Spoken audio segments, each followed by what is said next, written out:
का जो पर्पज़ है वो ये है कि सरकार तक हमारी बात पहुँचे। हम चूँकि 31 तारीख ईद के दिन रोड पे आए थे जम्मू और कश्मीर में अपनी बात रखने के लिए, पीसफुली हम आए थे अपनी डिमांड्स को रखने के लिए, लेकिन हमें जेलों में डाला गया। पूरे दिन हमें जेलों में रखा गया, न सिर्फ पुरुष बल्कि हमारी जो महिलाएं हैं और साथ में हमारे जो 3 महीने के नन्हेहाल बच्चे थे उनको भी जेल में रखा गया। हमारी मुख्य डिमांड है कि जो कमर्शलाइजेशन है, जो कि एक बहुत ही बड़ा फेलियर है, उसको ख़त्म किया जाए। एजुकेशन को एज ए टूल इस्तेमाल ना किया जाए कि कंपनीज प्रॉफिट पर्पज से इसको इस्तेमाल करें, वो हमारी मेन डिमांड है। और 10 सालों से जो हम काम कर रहे हैं, हमारी डेवलपमेंट कहाँ है, हम सरकार पे को ये बताना चाहते हैं कि जो आप लोगों ने वादे किए थे वो आप पूरे कीजिए और हमारी डेवलपमेंट के बारे में सोचिए। जैसे हरियाणा में, अंडमान निकोबार में, गोवा में, हिमाचल प्रदेश में वहाँ पे वोकेशनल ट्रेनर्स की डेवलपमेंट हुई है। मिज़ोरम भी एक एग्जांपल है। तो हम चाहते हैं यहाँ पे कोई पॉलिसी क्रिएट हो, हमारी जॉब सिक्योरिटी के बारे में देखा जाए, सुना जाए, सोचा जाए। तो इस पर्पज़ से आज आपके माध्यम से ये बात हम सरकार तक पहुँचाना चाहते हैं। सर, आपने कमर्शलाइजेशन ऑफ एजुकेशन की बात की, कुछ न कुछ वजूहत होती है जिनकी बुनियाद पर सरकार इस किस्म के फैसले लेती है। क्या वजह रही होगी जो कमर्शलाइजेशन ऑफ एजुकेशन है उसको रोकने के लिए जो मांगे आ रही है उन पर हुकूमत को? देखिए, पहले एक चीज़ को आपने ये समझना है कि जो गाइडलाइंस है नेशनल एजुकेशन पॉलिसी 2020 की, वहाँ पे क्लियर कट लिखा है कि education can not be used as a tool to earn profit. तो पहले तो वो उनकी वायलेशन है। सेकंड, बिल्कुल ये जो सरकार ने वोकेशनल एजुकेशन की ही जहाँ तक मैं बात करूँ कमर्शलाइज किया है, ये एक शील्ड इसको इस्तेमाल करते हैं। जब हम डेवलपमेंट की बात करते हैं तो वो कहते हैं कि आपको तो कंपनी के थ्रू आए हो, लेकिन वो ये नहीं कहती कंपनीज तो इनने लाई, गाइडलाइंस तो इनने ही फ्रेम करी, उनके थ्रू वो चाहते तो JKSS के थ्रू भी हमें ला सकते थे, लेकिन ये उन्होंने किया है, ये हमने नहीं किया। ये फैसले उनके हैं, ये गाइडलाइंस फ्रेम सरकार ने किए, हमने तो हमारा क्या कसूर इसमें? कंपनीज़ के थ्रू सरकार ने हमें लाया, हमारा क्या कसूर? ये तो सरकार की गाइडलाइंस है ना। हाँ, अगर सरकार को लग रहा है कि ये गलत है तो हमें निकाल दे। फिर हम 10 साल से स्कूल में क्या कर रहे हैं? फिर तो हमारी आने वाली नस्ल है, हमारे यूथ है, हम तो फिर उनको बर्बाद कर रहे हैं ना। तो निकाल दीजिए। अगर हम वहाँ पे बेहतर कार्य कर रहे हैं तो हमारा हक हमें दीजिए ना।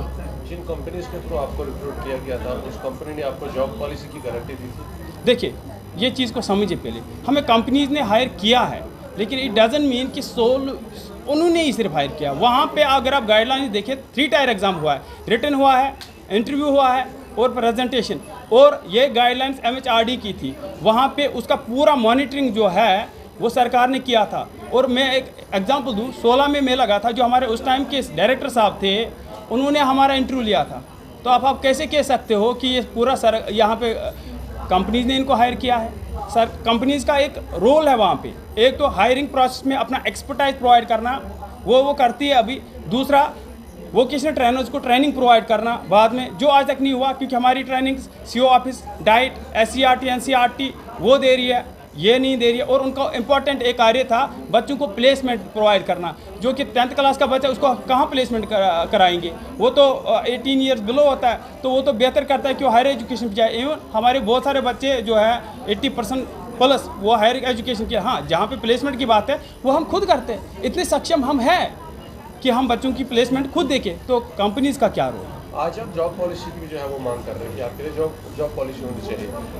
उस वक्त आपको रिक्रूट करते वक्त ये गारंटी थी कि गवर्नमेंट आपको इन फ्यूचर जॉब पॉलिसी जो है वो देगी? देखिए, वहाँ पे MHRD गाइडलाइंस में करियर कट लिखा है कि ईयरली बेस पे हमारा अप्रेजल, वो अप्रेजल हर एक ओवरऑल मैं कह रहा हूँ कि अप्रेजल न सिर्फ हमारी परफॉर्मेंस को लेकर देखा जाए, बल्कि अप्रेजल हमारी डेवलपमेंट भी। अगर हमने बेहतर कार्य किया है तो हमारा अप्रेजल होना चाहिए था in terms of monetary benefits, in terms of allowances. वो आज तक नहीं हुआ। वो तो है गाइडलाइंस में, लेकिन आज तक तो नहीं हुआ। अगर हमारी डेवलपमेंट 10 साल से हुई होती, 2000, 3000, 5000 का इंक्रीमेंट हुआ होता कंटिन्यूस बेस पे, आज हम रोड पे ना आते, आज हम आपके सामने यहाँ पे खड़ा ना होते, आज हम स्कूल में होते।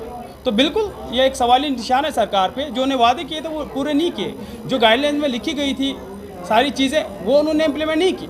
हमने जो अपना काम है वो बखूबी निभाया है। अगर हम में किसी भी एक भी वोकेशनल ट्रेनर की कहीं पे कोई कमज़ोरी है, आप दिखाइए, आपको रिजल्ट्स 100% मिलेंगे। एनरोलमेंट 1:100 से ज़्यादा है।